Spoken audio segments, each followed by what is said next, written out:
Bom dia, boa tarde a todos, todas e todas.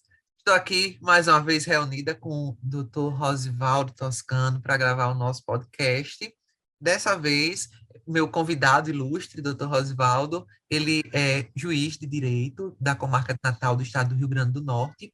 Ele é juiz da violência doméstica. Antes dele se apresentar, né, gostaria de perguntar se o Dr. Rosivaldo autoriza a reprodução do seu som e imagem para que fique armazenado junto à Universidade Federal do Rio Grande do Norte. Autorizo, sim, Rosselli. Então, Também autoriza, né? pode fazer sua apresentação, Dr. Rosivaldo. Quem é Tá, certo. Rosivaldo Toscano? Tá. Eu sou juiz desde 2000, né? Sou bacharel pela Universidade Federal do Rio Grande do Norte, né? Tenho uma história, amo muito a universidade. Fui do movimento estudantil, fui presidente do Diretório Acadêmico Amaro Cavalcante, participei do DCE, CONSED, CONSAD, esses órgãos aí, né? Eu passei por eles na minha época de universidade.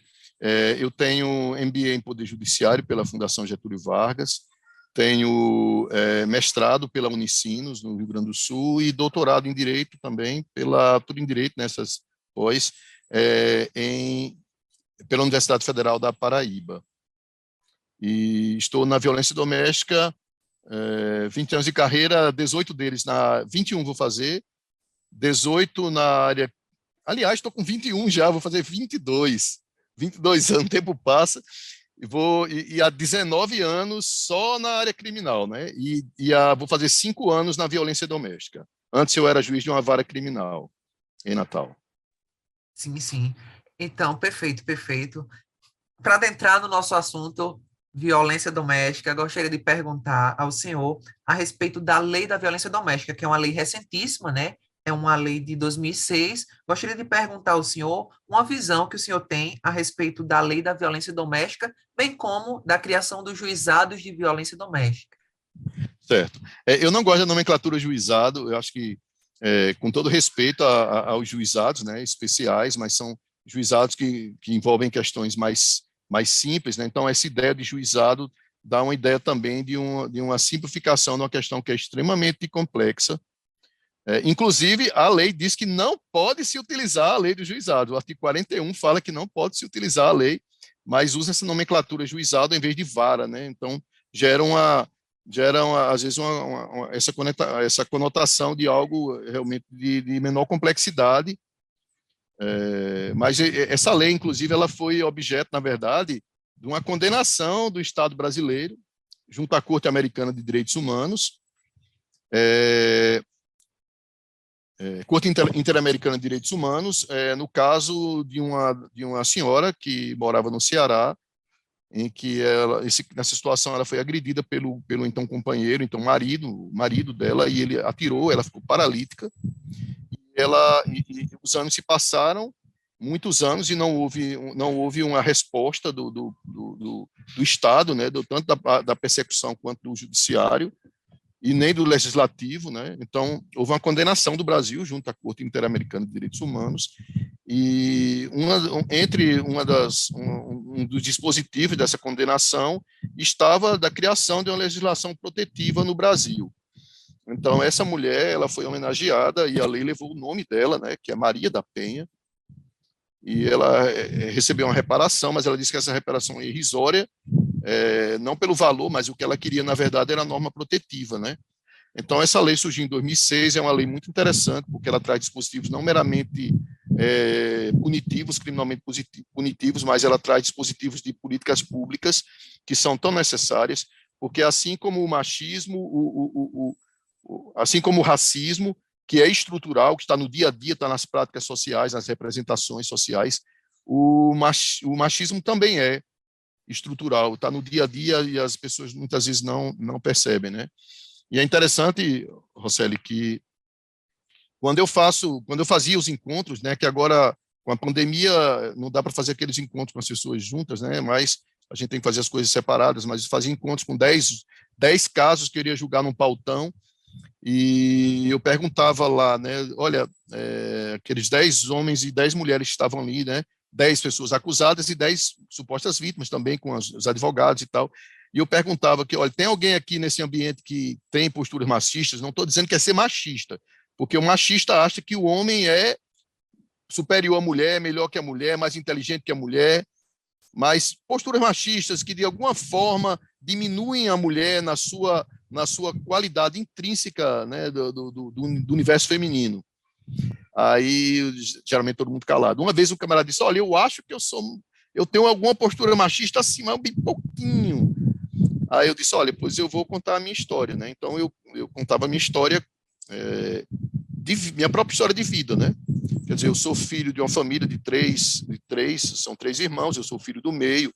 E eu lembro, quando eu era pequeno, que eu sou afortunado, nós sempre tivemos empregada doméstica em casa, mas quando não tinha, numa folga, férias, ou quando ela tinha ido embora por algum motivo, então alguém tinha que lavar prato, tinha que arrumar a casa, né?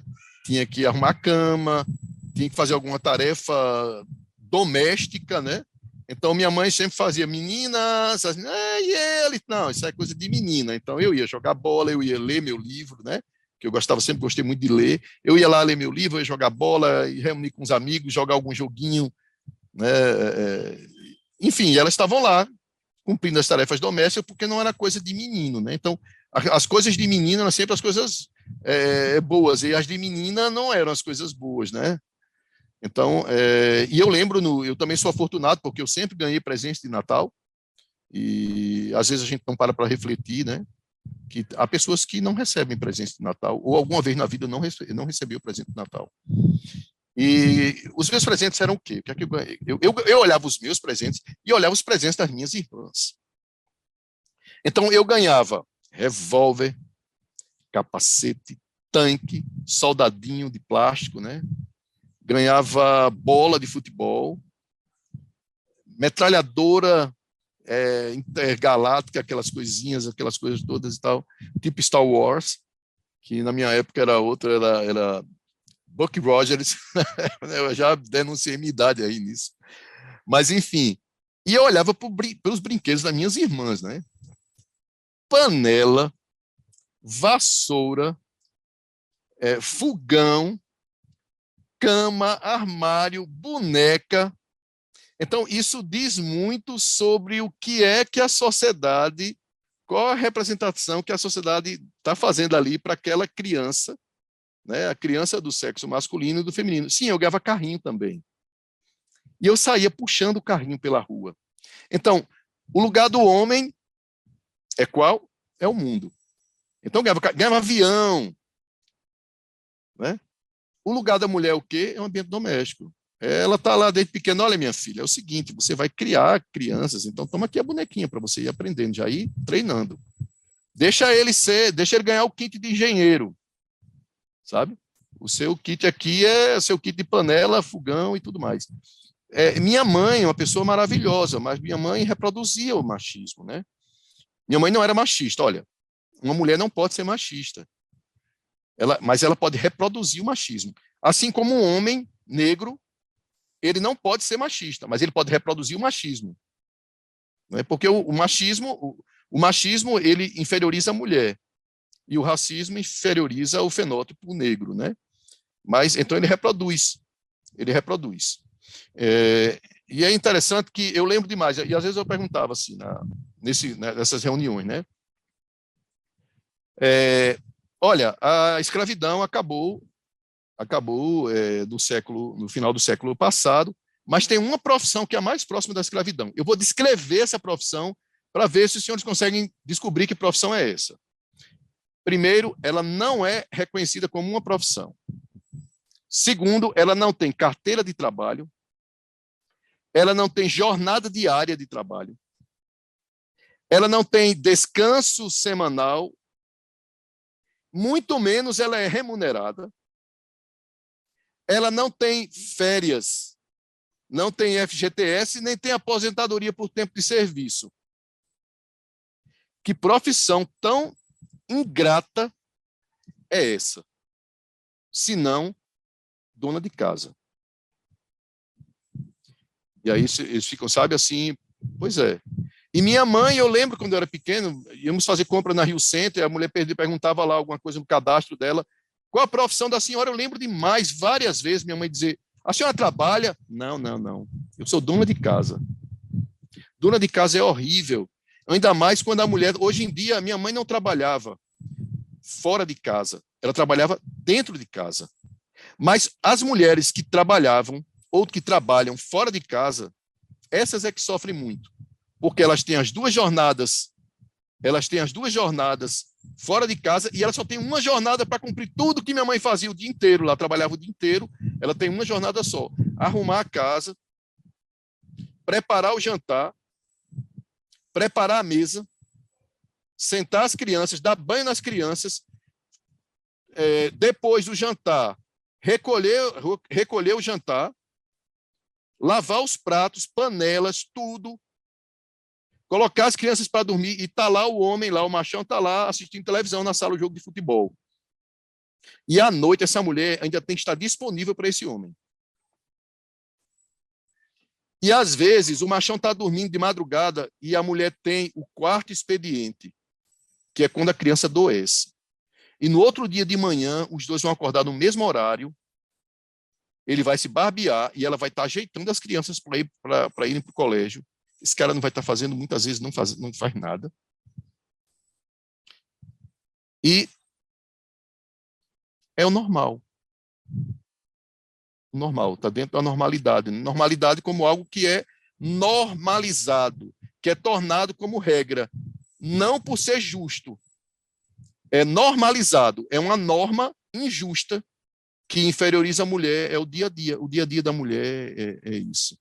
Então, obviamente, essa mulher ela vai ter também dificuldades no seu desenvolvimento de o peso, né? E olha, o homem machista é interessante também, Rosselio, eu tenho que falar sobre isso, sobre esse universo, né? Que o machismo ou os machismos, né? Que é uma visão de mundo que está no dia a dia, está diluído. Assim como o racismo é estrutural, ele não é percebido, o machismo também não é percebido. E os homens também são vítimas desse machismo.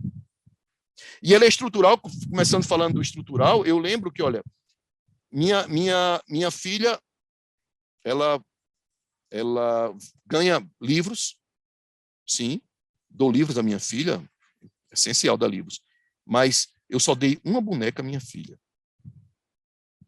Eu não dou boneca para não reproduzir, mas eu tive que dar uma boneca, sabe para quê? Porque ela recebe, no Natal, ela recebe boneca de todo mundo. É uma loucura, porque todo mundo quer dar boneca. É difícil chegar e dizer, olha, não dê boneca, não. Pensa que não, chega boneca. Mas eu disse, já que ela vai receber boneca, que pelo menos ela receba uma boneca preta. Porque todas as bonecas dela são brancas de olhos azuis. E o mundo não é isso.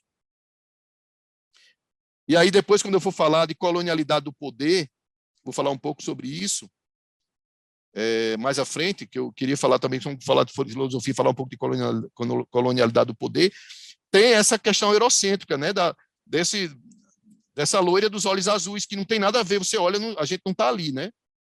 É inautêntico para a gente. E para as meninas também, né? São loiras, então eu vou dar uma menina preta. E eu fui comprar uma boneca preta, dificuldade para achar, consegui achar em uma loja do shopping, muito conhecida, e lá nessa loja, eu cheguei na loja e disse, olha, eu queria uma boneca tal, olha, não tem. Eu disse, certeza, eu fui procurar lá, aí chamei mais outra pessoa, não tem uma boneca negra aqui, ela disse, tem, mas está lá dentro. Ela trouxe a boneca desse tamanho, custou ou 54 ou 64 reais, essa boneca. Ela era preta, mas mesmo assim ela tem olhos castanhos claros. Mas pelo menos foi o mais próximo que eu consegui do fenótipo preto para dar para minha filha. E eu lembro do estranhamento dela no primeiro dia, que ela recebeu aquela bonecona grande, preta, cheia de Barbies e de outros bebês brancos dos olhos azuis. E eu fui fazendo, olha que coisa linda, né? Olha como ela é linda, não sei o que, e tal, e tal, e tal. E ela foi se acostumando, e a boneca tem o nome de Bilu Bilu. Todas as bonecas dela têm nome. Essa é Bilu Bilu. E ela é uma boneca que hoje em dia ela brinca, né? Ela já não brinca mais tanto, ela está maiorzinha, já está com 6 anos, mas até recentemente eu a vi brincando com Bilu Bilu e fiquei super satisfeito. E os livros que eu dou para minha filha são as mulheres que mudaram o mundo, que mudaram a história e tal. E até recentemente, isso aconteceu um fato interessante, porque estávamos lendo um livro que não é de princesa, é de príncipe, mas é um livro existencial, um livro maravilhoso, que é O Pequeno Príncipe. Mas é interessante, porque eu comprei para ela também, eu comprei o grande livro de ciências do Manual do Mundo. É um livro para criança de 12 anos, ela tem 6, mas eu comecei a ler para ela também. Ela disse, papai, é bom esse Pequeno Príncipe, mas eu gosto tanto do Manual do Mundo, aí estou lendo para ela sobre, sobre ciência, sabe, assim, mais hard, e ela está adorando. E eu estou achando isso muito bom, sabe, muito, muito importante. Porque, como o machismo é estrutural, então as meninas estão sendo criadas dessa forma, né? E minha mãe é uma pessoa maravilhosa, mas minha mãe reproduziu o machismo, né? Minha mãe reproduziu o machismo quando chegava na loja e alguém perguntava, você está trabalhando? E ela dizia que não, né? Eu sou dona de casa. Né? Quando dona de casa é realmente, como eu falei, a profissão mais próxima da escravidão que existe. E outra coisa, o machismo ele é péssimo para a mulher, porque o homem inferioriza, oprime a mulher, mas ele é péssimo para o homem também, porque retira dele o que há de mais essencial, que é a sua humanidade. O machismo é um idealismo, né? O machismo ele é idealista. Por quê? Porque ele cria uma imagem de um ser humano que não tem emoções, e não existe um ser humano sem emoções, entendeu? Um ser humano que é pura racionalidade, entre aspas, que na verdade é confundido com agressividade. Todo homem também, ó, tem um documentário muito interessante chamado O Silêncio dos Homens. Todo homem é silenciado. Todo homem já escutou a seguinte frase: cala a boca, homem não chora. Então, o machismo não permite ao homem ter uma sensação que é elementar, que é o quê? Expressar seus sentimentos. Expressar que tem fragilidades, que tem fraquezas, né? E o homem, por exemplo, que diz que nunca... Mas, olha, o machismo faz com que os homens matem mais, morram mais e se deixem morrer mais. Olha, de cada 100 casos envolvendo violência intergênero, 93 a 94 são homens agredindo mulheres, só 6 ou 7 são mulheres agredindo homens. Muito interessante. A gente, por exemplo, lê noticiário. Homem mata homem. Mas mulher mata homem. É uma raridade. Pior ainda, mulher mata mulher. Mas homem matar homem é o comum, né? Esses são Da dados mesma forma... qualitativos e quantitativos, né? Assim, quando a gente...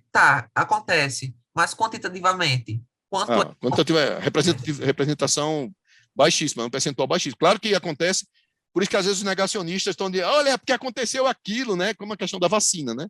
Não, a pessoa teve, 8 bilhões de doses. Então, quer dizer, morreram alguns milhões de pessoas e alguns milhares tiveram alguma intercorrência com a vacina, então você não vai se vacinar porque, infelizmente, tem isso hoje em dia, né? A lógica dos pequenos números, né? Mas, enfim, a mesma coisa. Realmente, acontece uma mulher matar um homem, mas 100 vezes para uma vez, né? Entendeu? Então, mais ou menos isso. Então, o machismo é terrível porque cobra desse homem o que ele não pode ser. Então, esse homem, o machista, olha, o homem que está enleado no machismo, ele é extremamente inseguro porque ele não consegue ser aquilo que se cobra dele. Então, ele está ali, olha. Então, ele está meio paranoico, né? Achando que a mulher vai traí-lo. Porque é interessante que o camarada passa o dia todinho no bem bom, não faz nada, não ajuda em nada, não compartilha a criação dos filhos, os deveres de casa, não faz nada. O cara não faz nada. Aí a mulher está cansada, quando é à noite ele quer ter relações sexuais. É um caso bem clássico. E a mulher, doutor, estava cansada, ele começou a achar que eu estava com alguém. Não, eu estava morta. Claro, o cara não faz nada. A mulher faz tudo, a mulher está morta e ele quer ter relações sexuais. Talvez, se ele compartilhasse a criação, talvez ele não quisesse ter todas as relações sexuais, porque estaria um pouquinho mais cansado, e ela um pouco mais descansada, e aí estaria no equilíbrio. Mas esse desequilíbrio é exatamente por isso, né? Então, olha, não é fácil, viu? Olha, ser homem é um privilégio. Ser homem é um privilégio, porque tudo rema a favor. E é muito fácil dizer, olha, negar isso não tem como é que você vai negar, e vamos para o realismo. Vamos lá, vamos para as posições de poder, né? Vamos para as posições de poder. A gente pega todos os governadores do estado, 27, e a gente tem uma mulher. Presidente da Câmara, do Senado, do STF, o presidente do país, todos homens. República desde 1889, só tivemos uma mulher. Então, isso diz muito. Aí a gente vai para a iniciativa privada. Quantas mulheres são CEOs de empresas, né? Certa vez eu fui ver a lista dos bilionários da Forbes. no Brasil. Havia algumas mulheres. Essas mulheres eram as herdeiras de banqueiros. A maioria delas, a grande maioria. Havia poucas mulheres e a maioria esmagadora delas era mulher que foi self-made man, por exemplo, sabe? Mas a grande maioria é os homens. Então, a estrutura toda é machista, né? A estrutura é uma estrutura machista, porque ela não se denuncia. Se ela se denunciasse, olha, peraí, tem alguma coisa errada, sabe? Tem alguma coisa errada. Ela não seria, mas ela é porque ela se nega. A estrutura se nega. Assim como o racismo, né? Também, da mesma forma. A gente vai olhar e é muito parecido. Há uma interseccionalidade, por isso eu estou falando, porque é uma interseccionalidade que é inevitável. Inclusive, mais duro do que ser mulher no Brasil é ser mulher negra. Aí é o, sabe? Aí é o top, é o inverso, né? É o É o que bottom, Henriette é a Safiotti base de sofrimento. Oi? é o que Henriette Safiotti fala no livro Gênero, Patriarcado e Violência. São questões Pronto. juntas, sabe? Não tem como Patriarca. falar de um assunto do outro. Sempre o gênero que liga ao patriarcado e a violência. Isso. São causas, assim, tão ligadas, É. juntas. Mas é isso, essa sociedade patriarcal que gera uma série de opressões à mulher, né? Então, a lei da violência doméstica, ela tem uma série de dispositivos que não são meramente de normas incriminadoras. Inclusive, a única norma que é incriminadora da lei 11.340 é uma norma que foi criada depois, que é o crime de descumprimento de medida protetiva de urgência, sabe? Então, o artigo 24A. Mas é uma lei que traz muitos dispositivos de políticas públicas, e eu acho que é isso aí que a gente deve dar tom a isso, porque, olha, simplesmente punir não vai causar, sabe, melhores resultados, não. Muitas vezes o homem sai se sentindo injustiçado. Oswaldo. Um caso com que eu me deparei, que para mim é sintomático de tantos outros com que eu me deparei depois, né? Era uma situação em que estava vendo um acordo em audiência, mas o homem fez o acordo, disse, olha, doutor, estou fazendo um acordo, mas eu gostaria de fazer uma reclamação para ver se o senhor consegue resolver. O que é? Não, primeiro, eu estou aqui, né? Ela está me causando essa humilhação de estar aqui, mas tudo bem, fiz o acordo com ela. Mas o nosso filho tem 8 anos, ele me odeia. Ela está envenenando a criança me odeia. Aí eu passei a palavra a ela, já que ele acusou a senhora, né? Eu gostaria que a senhora desse sua opinião aqui, para ver se a gente consegue um acordo e tal. Aí ela disse, doutor, imagine, o senhor tem 8 anos de idade, 6, 8 anos, 5 anos, 5 aos 8, e o senhor via o seu pai arrastando a sua mãe pelos cabelos dentro de casa. O que é que o senhor iria sentir? Aí eu olhei para ele, na hora eu tive um insight, eu olhei para ele e disse, meu senhor, posso lhe fazer uma pergunta? Ele disse, pois não, doutor. Eu disse, seu pai batia na sua mãe? Sério, quando eu disse isso, ele arregalou os olhos e disse, baixou a cabeça e disse, eu vi meu pai bater na minha mãe por 25 anos quando eu casei com essa mulher. Apontando para ela. Eu disse, o que é que o senhor sentia quando viu seu pai bater na sua mãe? Ele sentia ódio, ele travou os dentes assim, cerrou os punhos. Eu disse, e aí? Entendeu? Aí ele olhou assustado, assim, como assim? Eu disse, o senhor está entendendo? Não entendeu, não. Ele ficou assim, calado. Eu disse, eu vou explicar melhor para o senhor. O seu consciente, o seu menino, o menino dentro do senhor, consciente, tinha ódio do pai. Mas o seu herói, a sua imagem, a sua representação de masculinidade, agredia mulheres. Então, eu não quero aqui dizer se o senhor fez ou não fez isso. Mas se o senhor fez, ou se o senhor não fez, quando o senhor for exercer o direito de visita com seu filho, o senhor diga, meu filho, agredir mulher é abjeto, é repugnante, é errado. Se o senhor fez, o senhor não precisa dizer nada aqui, o senhor peça desculpas ao seu filho, para que daqui a 20 anos, o seu filho não esteja como o senhor aqui, se sentindo humilhado, porque o senhor disse que estava se sentindo humilhado aqui. Aí ele ficou, sabe? Parou assim. Quando foi no final, até esqueci de dizer em off aqui o que eu tinha falado. O rapaz que fazia as audiências de doutor, lá fora ele pediu desculpas a ela. Sim. Com certeza, se eu desse uma sentença penal condenatória, sem ter oportunizado aquele homem a possibilidade de ressignificar, de refletir sobre as suas condutas, certamente ele ia sair dali se achando duplamente vítima. Vítima da mulher e depois do juiz. Então, essa lei ela traz muitas políticas públicas, mas, infelizmente, a tônica tem sido o processo penal, né? É como a questão da drogadição, mesma coisa, né? A questão da droga, né, que, para o machista, inclusive, eu falo muito disso. Olha, o machismo, a drogadição está no âmbito do machismo. Eu tenho um amigo que ele é espanhol, e ele dizendo aqui ó, as diferenças, né?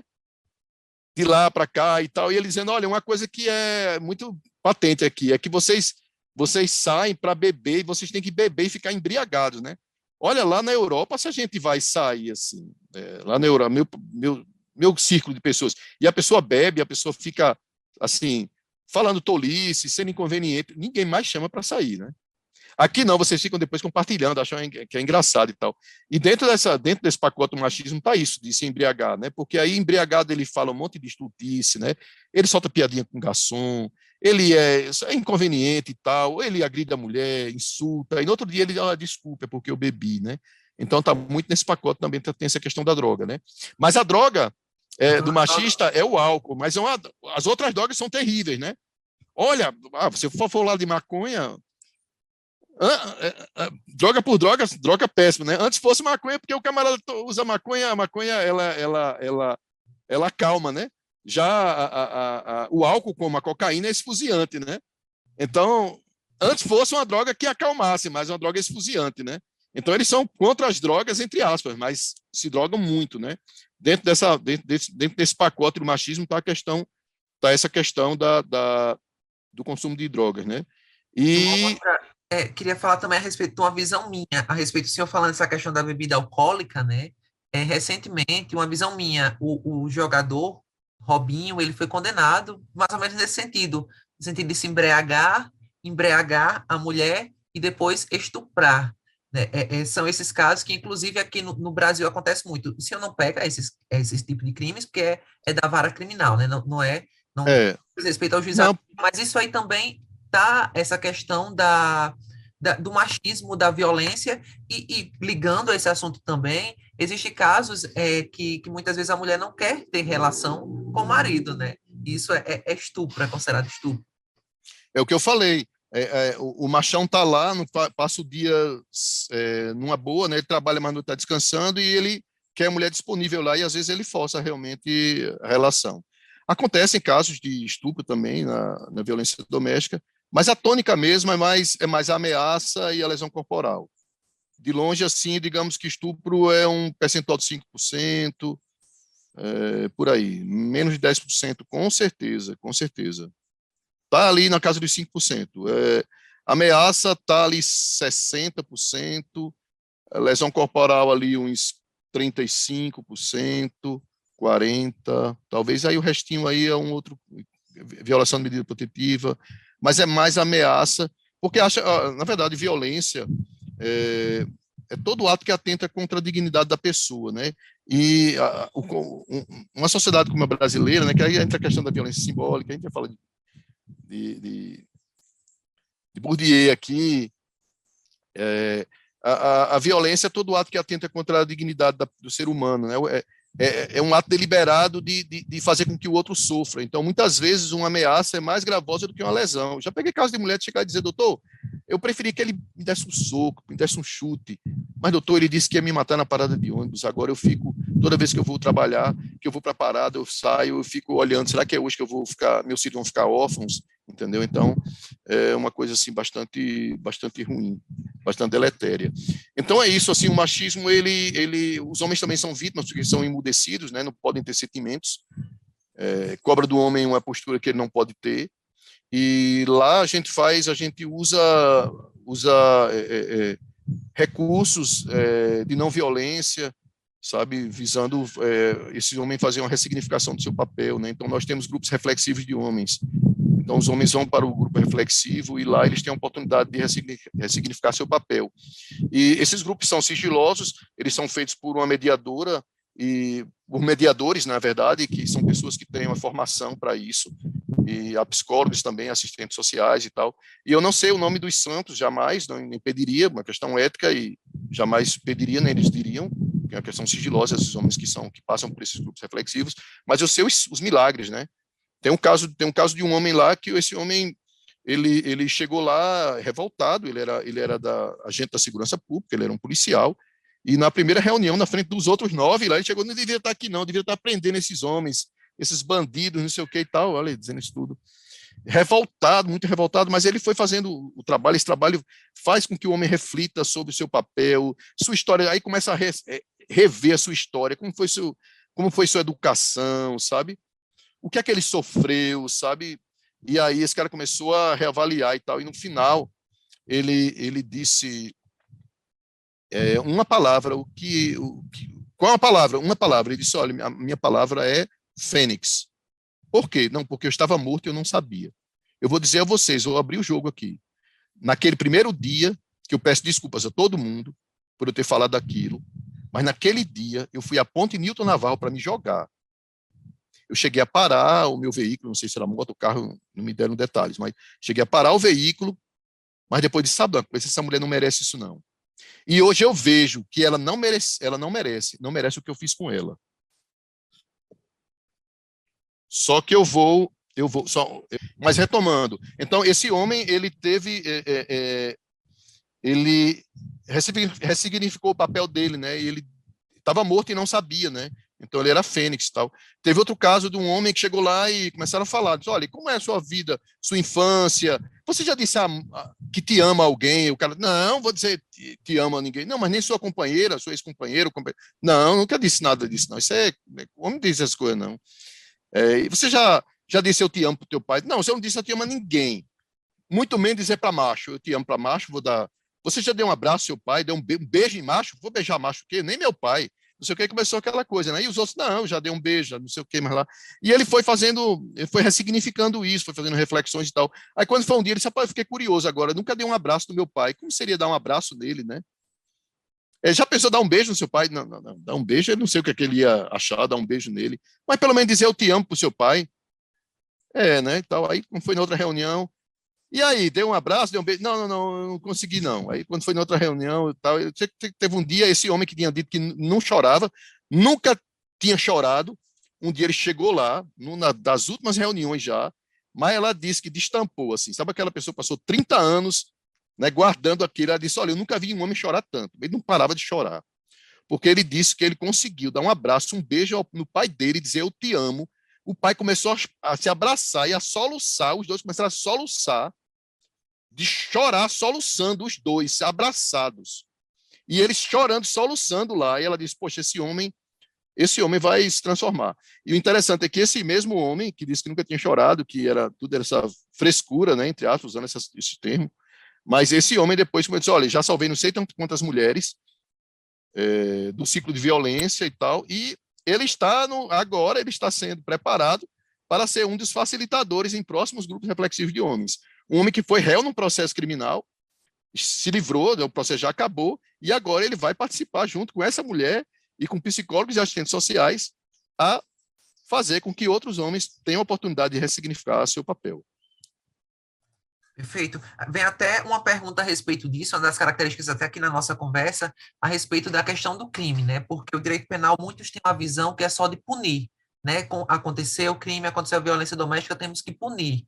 Então, pelo que eu vi, o diálogo, as políticas públicas em si, que estão previstas na Lei de Violência Doméstica, a Lei Maria da Penha, traz essa questão também de tratar o crime em si, não nas suas consequências, no sentido de punir, mas no sentido da sua essência, de ver, de estudar e de trabalhar o que levou aquela pessoa a fazer o crime. E aí vem também a questão da justiça restaurativa. O senhor poderia, sobre essa questão, né, como o senhor já vem explicando aqui, essa questão certo. De trabalhar não só no sentido de punir, e sim de prevenir e de estudar e cortar o mal pela raiz.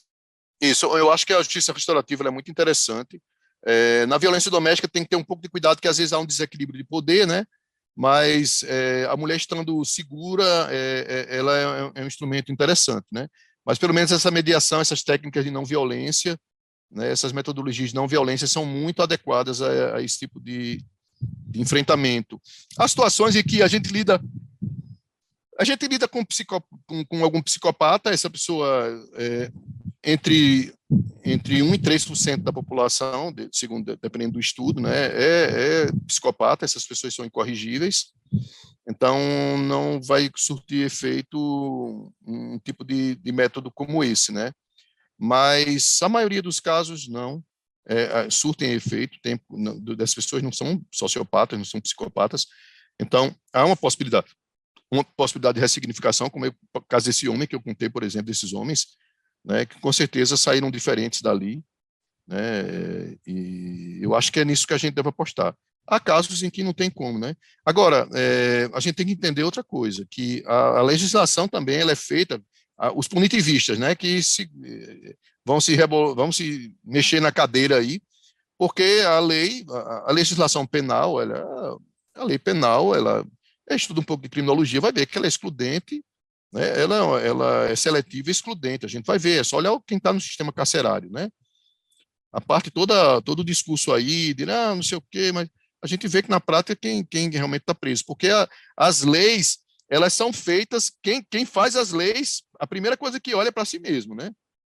Então, é uma olha, a norma criminal, ela é, antes de tudo, uma escolha política. Há uma escolha política de criminalizar uma conduta, outra não. Eu dou muito um exemplo. Um caixa do estabelecimento, ele se apropria do dinheiro do caixa. Ele vai preso por ou roubo com abuso de confiança, furto por abuso de confiança ou por estelionato, dependendo da situação. Já o patrão que furta, né, que subtrai as horas extras do seu empregado, ele vai para onde? Um vai receber a lei penal, o outro vai receber a lei trabalhista. Entendeu? Porque é uma escolha política aí, né? É uma escolha política. O camarada se apropriou do dinheiro que era do empregado, se apropriou porque era para ser do empregado aquilo. O cara trabalhou 20 horas extras no final do mês, vai receber, o cara não paga as horas extras. Se apropriou do dinheiro, do direito do dinheiro que era do camarada. E fica por isso mesmo, vai receber. Vai dar o quê? Vai dar no máximo vai dar no máximo uma indenização trabalhista, mas jamais ele vai ser preso, ninguém vai chamar aquele camarada de criminoso, né? Agora o outro que, vamos lá, o cara disse, não, coisa, já que ele não pagou as horas extras, eu vou ficar com esse dinheiro aqui, né? Então, quer dizer, aí a gente vê a diferença de tratamento, né? Como é. Então, a lei penal, ela é, antes de tudo, uma escolha política. Então, o que vai ser ou não crime é escolhido e o grau de afetação do bem jurídico, o grau de resposta do Estado para isso, né?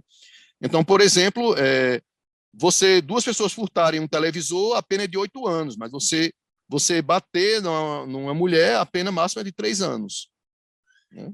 Uma lesão leve, 3 anos. Então, a legislação é feita dessa forma. Então, já me deparei com o caso de um homem que saiu até na televisão, aí depois, esse homem saiu solto, o regime aberto, esse juiz. Eu disse, olha, peraí, vamos lá. Foram vias de fato, não ficou nem lesão na mulher, saiu batendo na mulher com a sandália na época, e ameaça, e a pena que a lei dá para esse tipo de crime é muito baixa, né? Mas se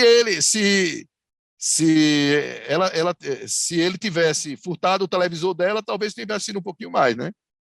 Mas é assim, isso. no momento de aplicar a pena, né? Até uma pergunta que iria fazer, no momento de aplicar a pena, o senhor está distrito à lei, e a lei é a lei de violência doméstica. Aí vem a problemática, que as penas que estão na lei da violência doméstica, ou que tratam desses crimes entre família, né, digamos assim, são baixas, né, quando comparado a um crime de furto. Eu vi até uma entrevista do senhor, e o senhor disse até, comparando a lei de violência doméstica ao crime de furto, o senhor disse que é o ter em detrimento do ser, né? O senhor poderia Sim.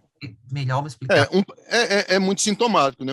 Um país extremamente desigual como o Brasil, ele tinha que ter leis, tem que ter leis muito restritivas de proteção do patrimônio, né? Porque é realmente bem sintomático de um país como o nosso, né? Um país em que haja uma maior igualdade social, com certeza há menos crimes contra o patrimônio e as penas são mais baixas, né? Um país como o Brasil, então, é sintomático, né? Que você agredir uma pessoa, se arrancar um braço, é menos grave do que dois homens furtarem um televisor, né? Ou você cegar os dois olhos de uma pessoa, tornar a pessoa cega também, é menos grave do que duas pessoas furtarem esse mesmo televisor. É bem sintomático, né? Entendo, entendo. Isso. Uma outra pergunta queria fazer ao senhor, que estávamos estudando em sala de aula, a questão da lei da violência doméstica, a Lei Maria da Penha, ela se aplicava em casais LGBTs, entre dois homens ou entre duas mulheres. Queria saber, se o senhor, na sua prática como magistrado, já se deparou com um caso desses e casos Já, nesse sentido? já apliquei, é mais comum entre mulheres, né? É mais comum entre mulheres. Transsexual, eu já me deparei com um caso, falei a memória, pelo menos um caso de transexual, mas entre mulheres já apliquei várias vezes, né? Agora, infelizmente, a gente está vivendo um momento de retrocessos civilizacionais e tem um projeto de lei aí que quer mudar a questão, tirar a questão de gênero e colocar a mulher, né, para deixar desprotegida essa minoria, né? É terrível, né? Uma Inclusive, visão eu quero ideológica. fazer uma reflexão sobre minoria também aqui, né? É bom, é interessante, que as mulheres são minorias e os negros também são minorias no Brasil, né? São minorias como? Porque quando a gente vai falar, quando a gente trata de relações de poder, a gente não vai falar em números quantitativos, mas sim na representação dentro das relações de poder, né? Então, as mulheres são desempoderadas e os homens também, né? E os homens negros e tanto os homens negros quanto as mulheres negras, os negros em si, como as mulheres são minorias, né? Porque não tem a representatividade proporcional ao seu quantitativo humano, né? Como a gente vem estudando, a questão que o senhor falou dos brinquedos, né? Tem a questão das próteses identitárias, que a professora Berenice Mento fala no seu livro, que é a transexualidade. São próteses que são dados para as crianças, né? E elas ali já vão se acostumando. E quando a gente vê nessa questão de representatividade, se as minorias, ditas minorias LGBTs, mulheres, negros, se juntassem, são a maioria, né? Mas quando você vai ver essa questão de ser a maioria, temos, acredito que mais de 50% da população seja de mulheres e de negros, mas quando você vai ver, quando abre as urnas, né, para ver quem é que é eleito no final das eleições, inclusive esse ano teremos eleições, não são mulheres que estão ocupando os espaços públicos, não são mulheres senadoras, não são mulheres governadoras, deputadas federais, deputadas estaduais, a grande maioria são homens e homens brancos, né? Então, daí vem essa questão de ocupar os espaços públicos da sociedade, como os grandes cargos, o cargo legislativo, e a mulher, geralmente, ela não vota em si, né? Não vota na mulher. E o negro não vota no negro. Geralmente, é meio que essa tecnologia, essa cultura, digamos assim, que coloca esse certo na gente, né? O certo é comprar a boneca branca do olho claro, né? A negra, não. E essa boneca negra que eu comprei para minha filha foi assim uma dificuldade de encontrar, né? Então, não Até é fácil. também. E também vamos ver qual tipo de mulher também é abordada em aula que a gente coloca, né? Uma mulher pode estar, beleza, mulher vota em mulher, mas quando ela chega lá, será que ela vai defender efetivamente mulher? Né? Que o senhor até falou a questão também que mulher, ela não é vítima, ela não é machista, né? Ela reproduz o machismo porque ela foi aprendida a isso. O senhor poderia me explicar um pouquinho melhor? Sobre. A mulher, ela não é machista, ela reproduz o Ah, machismo. tá. A mulher não é Ele machista como o reproduz os negro traços. não é machista. O cara diz, olha, esse negro é machista. Tem uma figura pública que está em alta, né, de, um, de uns 3 anos para cá, né, que essa pessoa ela é contra o movimento negro e ela diz um monte de coisa e ela está num lugar que é ali da representatividade supostamente para defender os interesses da negritude, né? E a pessoa diz, ele é machista. Não, ele não é machista, não. Ele está reproduzindo machismo, porque ele nem sabe que ele está sendo vítima daquilo ali também, né? Certamente ele não sabe, por isso que ele faz, né? É como aquela frase de Simone de Beauvoir, né? Não existiria o opressor sem o consentimento dos oprimidos, né? Então, da mesma forma, as mulheres também, muitas mulheres reproduzem o machismo e elas não sabem que estão reproduzindo, mas elas não são machistas. Machistas são os homens. os negros não, homem negro não, ou a mulher negra, né, que está defendendo lá a branquitude, ela não é racista não, mas reproduz a branquitude, né, o racismo, reproduz o racismo. Certo, muito obrigada. Doutor Oswaldo, para terminar nosso bate-papo aqui, nossa entrevista, gostaria de que o senhor fizesse as suas considerações finais, né, uma mensagem para os nossos ouvintes que estão Tá. no nosso podcast, os alunos de filosofia e do ensino médio também. Certo. Antes de tudo, filosofia, né? A palavra filosofia, né? Filosofia é grega, assim como democratia, né? Democracia é grego, mas a filosofia não é grega e nem a democracia é grega, ou melhor, ateniense, porque Esparta, por exemplo, não era uma democracia. Então, eu acho que nós temos que descolonizar, inclusive, a filosofia. É pensar questões filosóficas, que nós chamamos de filosofia, né, que é esse pensamento aprofundado, né, um pensamento reflexivo, aprofundado, holístico e sistemático ao mesmo tempo, né, de si, dos outros, das coisas e do mundo, né, essa visão, essa reflexão, descolonizá-lo, pensar a partir do nosso olhar. Então, eu começo problematizando filosofia e problematizando democracia. Que em Aristóteles, em Platão, eles falam lá dos fenícios, né?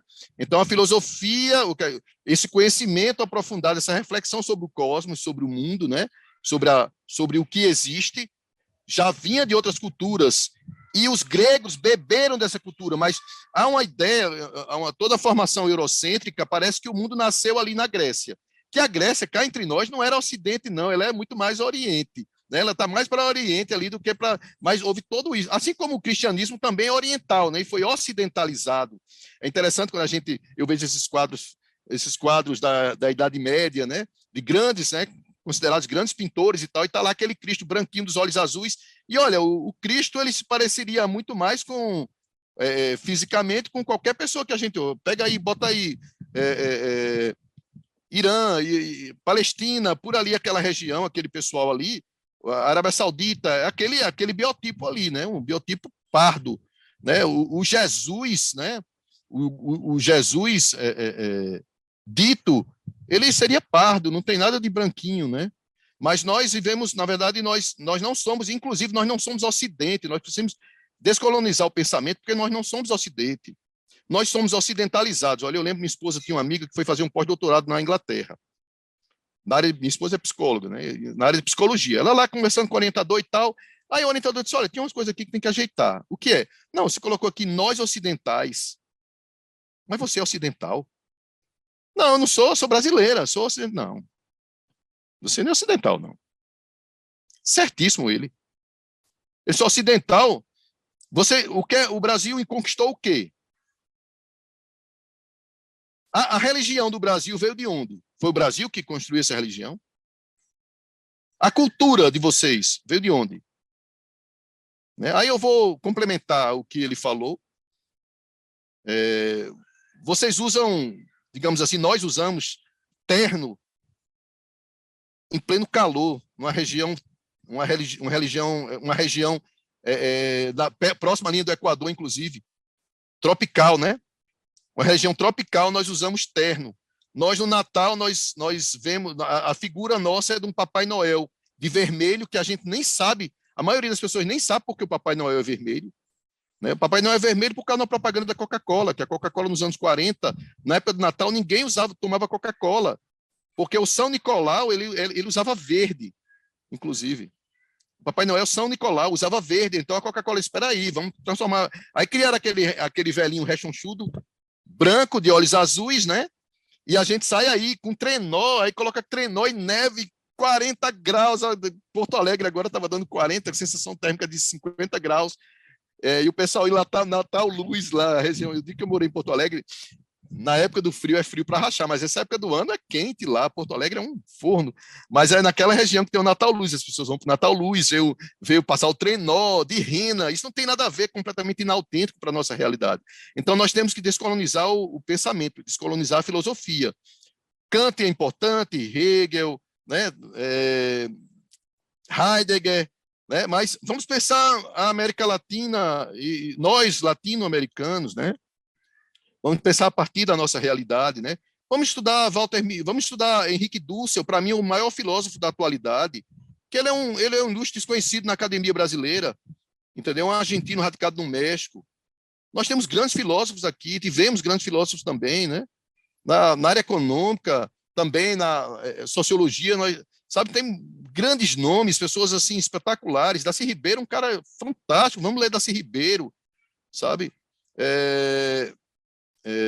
Vamos ler Aníbal Quijano no México, sabe? Walter Mignolo, tem, sabe? Até mesmo um autor que é eurocêntrico, mas na verdade ele é duplo, que é o Boaventura também. Ele morou no Brasil, inclusive, morou na Rocinha. Então, a pessoa que pensar o Sul a partir do Sul, a partir do nosso olhar, entendeu? Olha, tem um livro de Dussel que eu acho que todo filósofo deveria ler, que é o filósofo latino-americano, pelo menos. Os estudos descoloniais, os estudos pós-coloniais também, africanos. A gente precisa entender o mundo a partir da periferia, que nós somos periferia do mundo. Por isso que nós somos ocidentalizados, nós não somos Ocidente, né? Ocidente é Europa, Estados Unidos, Japão, Coreia, Israel. O Ocidente não é um conceito geográfico, é um conceito geopolítico. Então, nós precisamos descolonizar. Kant teve seu tempo, mas espera aí, vamos ter um outro olhar, sabe? Vamos ter um outro olhar, e eu acho que a filosofia, grandes nomes e pessoas que a gente pode pensar a partir da nossa realidade. E outra coisa, o Casanova também fala da questão do colonialismo interno. Nós somos a periferia. Olha, nós somos a periferia do Brasil também.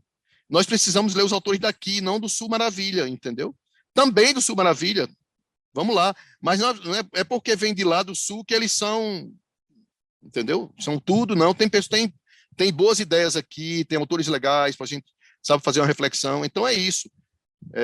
Embora haja autores também no Sul descoloniais, maravilhosos, né? Tem autores muito bons também que a gente pode dialogar com eles, mas eu acho que é essencial isso. Não nos alienarmos, sabe? Nós sermos os sujeitos da história também, até mesmo quando nós estudamos a filosofia. Lembrando, filosofia, a palavra é grega, mas a filosofia existe em todas as culturas também, tá? Em Tumbuktu era uma biblioteca no século XV, maior do que qualquer biblioteca europeia. Olha, para aqui vieram escravizados a nata de muitos povos que eram letrados. Eles eram de cultura islâmica, eles escreviam, eram árabes, aliás. Eles eram árabes, escreviam em arábico, mas vieram para cá. E muitas vezes o senhor de engenho era analfabeto, mas os seus escravos eram letrados. Sabe? Porque o norte da África foi uma colonização árabe muito forte, dominado pelos árabes durante muitos séculos, entendeu? Inclusive o sul da Europa, né? Ali, Portugal também, a questão da cultura otomana. Então é isso. Eu acho que a gente tem que lembrar que a filosofia não começou na Grécia, e a filosofia não é grega, a filosofia é anterior. A democracia não é grega, muito menos ateniense. A experiência de democracia, a palavra democracia é grega, mas as experiências de democracia são muito anteriores a isso e posteriores também. E venhamos e convenhamos, a democracia grega não era essa maravilha, não, porque escravos e mulheres não votavam, né? Então, há toda uma formação, isso é uma construção eurocêntrica, porque o eurocentrismo é uma forma de dominação, acima de tudo, né? Por isso que a gente está aí, muitas vezes eu critico também, eu tenho até um texto jurídico em que eu critico isso, que é juristas colonizados, a boca que pronuncia as palavras dos outros, né? Que a gente importa teorias de lá. A última foram essas teorias importadas dos Estados Unidos, que deram nessa Lava Jato, essas coisas todas, né? Assim, coisas que não tinham a ver com a nossa realidade, foi assim a fórceps, assim, que uma coisa virou um monstrengo, e a gente viu as consequências disso tudo depois, né? Então eu acho que é isso, a gente tem que fazer uma reflexão sobre o nosso lugar. Então eu inclusive vou recomendar, vou passar para você o meu último livro, que tem 2 capítulos que são um resumo dos estudos descoloniais. Para quem não conhece, na parte 1, capítulo 3, e na parte 2, o capítulo 1, dedicado a isso. E lê o prólogo, que o prólogo é chamado de transmodernidade, para você entender o que é lê o prólogo, que é uma metáfora muito bom do que eu estou falando. É a história da invasão europeia aqui nas Américas. Perfeito, perfeito. Uma reflexão que eu gostaria de que o senhor desse, assim, para complementar essas considerações finais, é a respeito dos, como diz minha professora Fernanda Bulhões, dos verdadeiros donos da terra, né? São os povos indígenas, que até a palavra é meio que criada, né? Da questão de vir de índio. O senhor poderia fazer Isso. a questão para a gente concluir? É interessante que os povos indígenas, eles são colocados num pacote só, né? Como se fosse uma cultura única, né? Que eram várias nações, né? Com visões de mundo, religiões, línguas diferentes, né? Mas são todos indígenas. E acabou-se, né? Eu acho que é isso, mas com certeza são os donos do pedaço e não são reconhecidos como tal, né? E foram massacrados. Tem um livro muito interessante de Bartolomé de las Casas. Bartolomé de las Casas. Esse livro, eu não estou lembrando agora, Tragédia das Índias, que chamam de Índias aqui, mas mostra como foi a colonização aqui, né? Uma coisa horrível, né? Que eles matavam os nativos assim barbaramente, né? E eu acho que é isso. Precisamos exercer um novo olhar, um olhar que não seja eurocêntrico, um olhar que nos coloque não como objetos da história, porque, olha, lá na Europa, nós não somos estudados por cientistas sociais, não, somos por antropólogos, somos estudados por brasilianistas, enquanto nós estudamos história deles, né? Filosofia, sociologia deles, nós somos olhados assim como fosse uma coisa, um tertio gênio, sabe?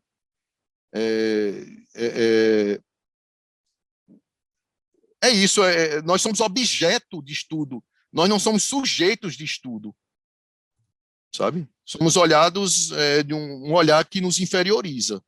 E nós precisamos entender isso, que nós somos a periferia. Não só os estudos descoloniais daqui, mas os pós-coloniais também na África, sabe? Na Ásia também tem caras bacanas também. Oswaldo, para finalizar, eu tenho algumas palavras que eu queria ditar ao senhor. Eu queria que o senhor me respondesse com outras palavras também, a respeito do nosso bate-papo que o senhor falou. Certo. Estou anotando aqui. E queria que o senhor me respondesse com uma única palavra. A primeira palavra é lar. Lar. Paz. Machismo. Estrutural. Poder. Desejo. Homem. Falho. Mulher. Se for no mesmo tom, porque eu pensei homem como gênero, né? Homem igual, mulher igual. Certo. Mas se for homem como gênero, olha só como é o patriarcado, né? Porque homem é gênero também, né? E seria falho. Mas se for homem e mulher, em si considerados reciprocamente iguais. Igual, igual. Perfeito. Então, agradeço sua disponibilidade, agradeço o senhor ter vindo até aqui conversar com a gente, ensinar a gente um pouco das suas vivências, um pouco da decolonialidade, né? E tudo isso. Muito obrigada pela participação. Muito obrigada a todos, todas e todas que estão até aqui ouvindo, né, o finalzinho do nosso podcast. Muito obrigada.